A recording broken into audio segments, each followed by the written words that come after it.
Imagine walking alone through a world where thinking too deeply is treated as a curse, where seeing what others cannot makes you dangerous, where pure, unfiltered intelligence is not admired, but feared. This is not some dystopian fiction. This is reality, and no one understood this better than the philosopher Arthur Schopenhauer. To Schopenhauer, true intellect was not a gift, it was a burden, a deviation from the norm, an anomaly. Society doesn't celebrate genuine intelligence. It resists it. It suffocates it, and those who dare to see beyond the veil often pay a heavy price. But why? Why does society turn its back on those who see more, feel deeper, and understand beyond the surface? Since the beginning of civilization, humans have survived by conforming. In tribal times, thinking differently could mean exile or death. Today, the setting has changed, but the primal instinct remains. The outlier, the intellectual, the genius, the questioner, is still a threat. Not to physical safety, but to the delicate web of beliefs that society wraps itself in to feel secure. These individuals don't just ask questions, they disrupt illusions. They see truths others spend their entire lives trying to avoid. Schopenhauer believed the world was driven by what he called will, a blind, irrational force that compels all living things to act, to desire, to consume. And the more intelligent someone is, he argued, the less they're governed by this will. Instead of indulging in pleasures, they observe. Instead of acting impulsively, they reflect. This very ability to detach from the will makes them seem alien, distant, even threatening. The average person finds comfort in simplicity, habits, entertainment, small talk, and routines that keep the terrifying complexity of life at bay. But the truly intelligent pierce through these veils. They recognize the absurdity beneath the structure, the chaos beneath the calm. And when they speak of it, they don't inspire, they disturb. This is why the genius is often alone. Not because they choose solitude, but because solitude chooses them. When your thoughts echo too loudly, people withdraw, not out of cruelty, but fear. You become a reminder of everything they'd rather not confront, the uncertainty of life, the lies they tell themselves, the fleeting nature of identity. Your presence is a mirror they don't want to look into. Consider history. Time and time again, society has rejected, ridiculed, and crucified its most brilliant minds. Socrates, Nietzsche, Van Gogh, Tesla. These weren't men obsessed with power or wealth. They were obsessed with truth. And truth, as Schopenhauer would insist, is not welcome in a world built on illusion. There's a deep psychological irony here. We claim to value intelligence, innovation, and critical thinking. We build schools, praise IQ, idolize smart tech entrepreneurs. But in practice, society rewards conformity far more than it does originality. Schools teach obedience. Workplaces value team players, and anyone who challenges the dominant narrative is labeled difficult, arrogant, or worse, crazy. This isn't a glitch in the system, it's the system. In Schopenhauer's eyes, the intelligent individual is like a person wide awake in a room full of sleepwalkers. He sees the furniture, the walls, the exits. The others, they dream. And when you try to wake them, they don't thank you. They resent you, because waking up is painful. The pain of awakening is not metaphorical. It is visceral. It is the sharp sting of realizing that most of what you've been taught is a lie, not necessarily out of malice, but out of convenience. The truly intelligent are not simply those who solve equations faster or memorize more facts. They are those who pierce through appearances and reach the underlying fabric of existence. And once they see what lies beneath, they cannot unsee it. For Schopenhauer, the majority live in a world governed by illusion because illusions offer comfort. The illusion of control, the illusion of progress, the illusion that life has an ultimate, preordained meaning. But the intelligent see that life, at its core, is will, an endless, meaningless striving. That realization is terrifying to most, but to the intelligent, It is simply the truth. And truth in its rawest form is unbearably cold. This awareness sets them apart, and that separation is not just intellectual, it's existential. They no longer participate in life in the same way. While others chase pleasure, they observe its futility. While others seek status, they laugh at its absurdity. They become spectators in a game everyone else is desperately playing. And that detachment, however noble, is seen by society as arrogance. But it isn't arrogance, it's alienation. The intelligent are often accused of being aloof, antisocial, or cynical. Yet what the world sees as coldness is often a kind of emotional self-preservation. How does one remain emotionally engaged in a world that so consistently devalues depth? How does one speak honestly in a culture that rewards superficiality? For the highly intelligent, silence often becomes the only sane response. Schopenhauer didn't romanticize this isolation. He understood it as a kind of necessary suffering, the price of awareness. A man can be himself only so long as he is alone, he wrote. And if he does not love solitude, he will not love freedom, for it is only when he is alone that he is really free. This solitude is not just physical, it's metaphysical.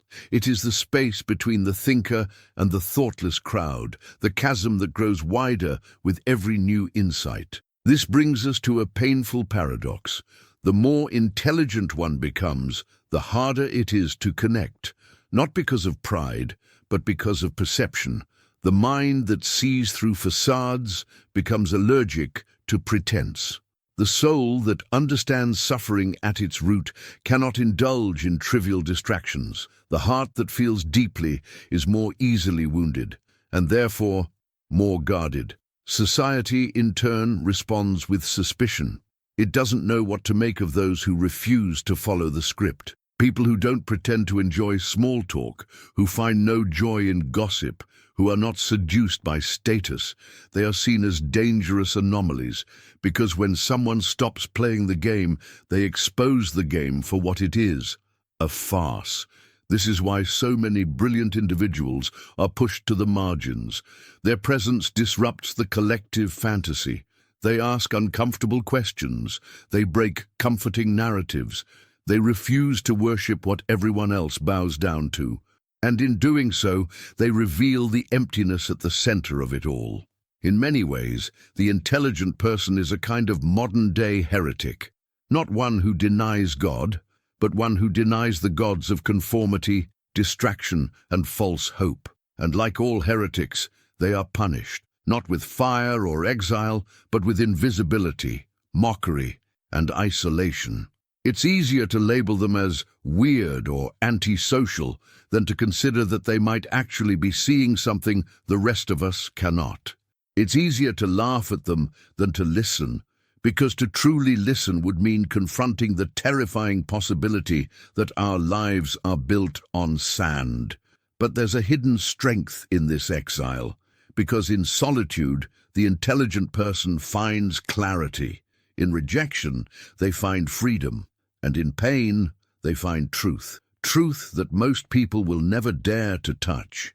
In the depths of this solitude, something transformative begins to occur. The intelligent individual, now exiled from the emotional safety of the crowd, starts to cultivate a kind of internal world that few can imagine.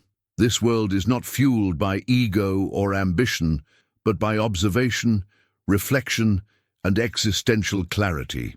While others run from silence, the intelligent person learns to inhabit it, because within that silence, the most brutal and beautiful truths emerge. Schopenhauer believed that most people are not capable of profound contemplation.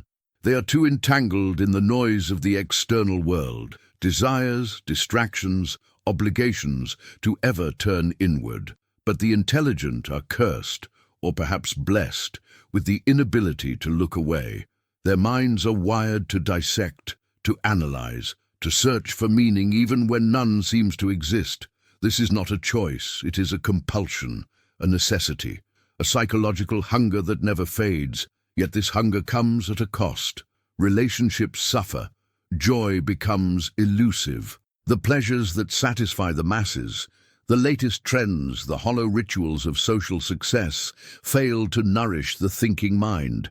So, the intelligent drift further, not out of superiority, but out of a growing incompatibility with the fabric of everyday life. They see the shadows behind the smiles, the decay behind the glamour, the chaos beneath the order.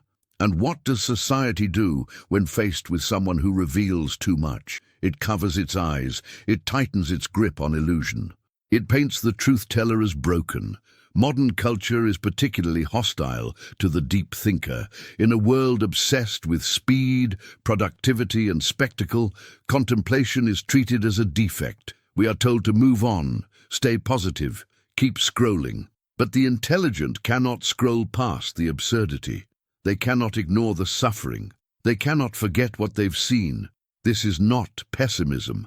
It is lucidity. Schopenhauer himself was considered a pessimist, but that label misses the point. His worldview was not born of bitterness, but of unflinching honesty. He saw human life as inherently tragic, dominated by desires that can never be fully satisfied. And yet, instead of numbing himself with false hopes, he stared directly into the abyss. For him, the highest form of existence was not pleasure, but liberation from the tyranny of desire. This is the silent rebellion of the intelligent. They refuse to be ruled by the will, while others are dragged through life by longing. They step back, they observe, they let go, not because they are weak, but because they have understood that striving itself is suffering, and this understanding leads to a strange kind of peace, one that society cannot understand, a peace born not of denial, but of confrontation, a peace forged in the fire of inner conflict and philosophical reckoning. But peace is not the same as happiness. The intelligent rarely experience joy in the way others do. Their minds are too restless, their awareness too sharp. They may find contentment in solitude, in art, in nature, in philosophy, but even these are tinged with melancholy, because once you've seen through the veil, you can never again take comfort in the fiction. Society interprets this melancholy as dysfunction. It labels the intelligent as depressed, negative, or emotionally unstable. But in truth, they are simply awake. And awakening in a world built on dreams is the most painful thing there is. What Schopenhauer offered was not a cure, but a mirror, a way of seeing ourselves without the usual lies. And what we see is uncomfortable, a species driven by insatiable hunger, afraid of silence, addicted to illusion. To be truly intelligent, then, is to be forever at odds with the world. It is to carry a wound that never fully heals, the wound of knowing. Yet in this wound, there is also power, the power to resist the tide, the power to question the unquestionable, the power to live not as society dictates, but as truth demands. And that, perhaps, is the ultimate rebellion. But what happens when rebellion becomes a way of being, and not just an act? When someone no longer fits within any of the roles society offers, not the achiever, not the follower, not even the critic, but instead becomes something else entirely. This is the territory of the truly intelligent, as seen through Schopenhauer's eyes, beings who operate outside the coordinates of ordinary human desire. In a world that equates value with visibility, productivity, and popularity, the intelligent find themselves increasingly invisible. Their thoughts are too slow for a world that demands instant reactions. Their insights too nuanced for conversations built on slogans. Their inner lives too vast to be compressed into the shallow frames of social media. So they are overlooked, not because they are irrelevant, but because they are too relevant, too real. Schopenhauer often reflected on the loneliness that accompanies deep insight. He understood that the more one sees, the fewer there are who can truly listen.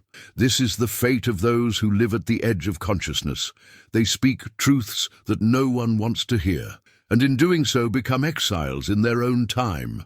The crowd dismisses them not because they are wrong, but because their presence disrupts the delicate psychological scaffolding on which society stands. The fear society has of intelligence is not about IQ. It is about inner freedom, The intelligent are ungovernable in the most dangerous way. They cannot be seduced by false promises. They do not crave approval. They see through manipulation. They do not worship the idols of the age, fame, wealth, convenience. This makes them immune, and immunity in a system built on control is unforgivable. And yet, the intelligent are not revolutionaries in the traditional sense. They rarely take to the streets or raise flags. Their rebellion is quieter, more subversive. It happens in thought, in silence, in refusal. Refusal to lie, refusal to perform, refusal to pretend that everything is fine. And this, ironically, makes them more dangerous than any army. There is a reason why Schopenhauer lived much of his life in isolation. His worldview was too dissonant, his clarity too piercing. While others built philosophies that flattered human pride, Schopenhauer stripped it away. He compared life to a pendulum, swinging between pain and boredom. A statement so brutal, so final, that it leaves little room for the naive optimism that society prefers. But it is precisely in this darkness that light can emerge. Because once the intelligent accept their outsider status, not as a punishment, but as a position, they can begin to live authentically, no longer trying to fit into molds that were never made for them, no longer seeking connection at the cost of their integrity, no longer dimming their inner light to avoid offending others. Instead, they begin to build an inner world so rich, so vivid, that it becomes their true home, a sanctuary not of delusion but of understanding. Here they read, write, think, and create, not to impress, but to express, not to gain status, but to sustain soul. This internal fortress becomes a space of power, and power, when detached from ego and rooted in truth, is unshakable. But the world will never celebrate this. Society does not reward those who withdraw from its games. There are no trophies for clarity, no applause for honesty, no medals for solitude. And that's the final irony. The more awake you become, the less the world acknowledges you. Yet the intelligent are not looking for acknowledgement, not anymore. What they seek is something deeper, perhaps not even nameable, a kind of existential alignment, a reconciliation between the horror of existence and the beauty that still survives within it. They do not seek answers. They become the question. And that question echoes in everything they do, in the way they speak, the way they look at others, the way they live. It's a silent challenge to the world. Can you bear to see what I see? Can you carry the weight of knowing? Most cannot. But for those few who can, the other outliers, thinkers, wanderers, and seers, a strange brotherhood is formed, not through words, but through recognition. A glance, a sentence, a shared silence, the mutual understanding that yes, this world is broken, but within that brokenness lies the only truth worth living for. This hidden brotherhood of the intelligent rarely speaks its name. It moves in shadows across time and space. Philosophers, artists, exiles, mystics, they are not united by creed or culture, but by insight, by the silent burden they carry. And though each walks a solitary path, they are never entirely alone. The very act of seeing clearly becomes their shared language. Schopenhauer knew this loneliness intimately. Though he was often dismissed during his lifetime, he refused to dilute his philosophy to gain popularity. He understood that truth has a price, and that price is often invisibility. But he also knew that integrity was more valuable than applause. For those who think deeply, it is better to be misunderstood and free than celebrated and chained. Society, for its part, remains obsessed with the illusion of harmony. It promotes images of success that are devoid of substance, of happiness that is purchased, of intelligence that conforms. In this landscape, the truly intelligent appear as outliers, not because they lack worth, but because they refuse to be domesticated. They do not follow trends. They do not cater to algorithms. They do not smile when there is nothing to smile about. This refusal is revolutionary. It is not loud, but it is absolute. It is the decision to remain awake in a world that begs for sleep, to speak honestly in a culture that rewards dishonesty, to live slowly, deliberately, in a system addicted to speed and stimulation. But this kind of existence comes with its own suffering. The intelligent do not suffer because they are weak, but because they are sensitive to everything others ignore. Injustice, hypocrisy, emptiness. They feel the weight of the world, not just their own pain, but the collective unconsciousness of a species lost in distraction. And that weight over time can break even the strongest mind. Some turn to silence, others to madness. A few, like Schopenhauer, to philosophy. Philosophy for the intelligent is not just a discipline, it is a lifeline, a way of structuring the chaos, of giving voice to the inexpressible. It allows them to transform their suffering into insight, their exile into vision. Through it, they gain not answers, but understanding. And with understanding comes a strange kind of peace. Not the peace of comfort, but the peace of alignment. Schopenhauer believed that suffering was the essence of life, but he also believed that art, beauty, and contemplation offered temporary escapes from the tyranny of desire. Music, especially, held a sacred place in his worldview. For in music the will is momentarily silenced, the mind floats, the soul breathes, and in that breath the intelligent find relief. Yet these moments are fleeting. The world does not pause for the philosopher. Bills must be paid. Social norms must be performed. Even the most awakened minds must occasionally pretend. And so, the intelligent develop a mask, not of deceit, but of survival. A way to move through the world without constantly being at war with it. Behind this mask, however, they remain watchers, observers of the tragic comedy. They laugh, not with delight, but with recognition. They cry, not because they are weak, but because they feel everything so deeply. And in this quiet emotional intensity lies their strength, because while society dismisses them, fears them, or ignores them, the intelligent endure. They adapt without compromising. They engage without being consumed, and slowly they build lives that reflect what they see, not what they're told to see. In doing so, they become rare lights in a dark world, not beacons demanding attention, but embers, quietly burning with truth. And when others find them, those few who also wander, also question, they recognize the glow. They feel seen, understood, less alone. This is the paradox of true intelligence. It isolates, yet connects. It wounds, yet heals. It curses, yet awakens. And in the end, it does not seek acceptance. It seeks only to be real. And so we return to the question that haunted Schopenhauer's philosophy. Why does society reject the truly intelligent? Not because they are wrong, but because they are right in ways that are too uncomfortable, too threatening, too honest.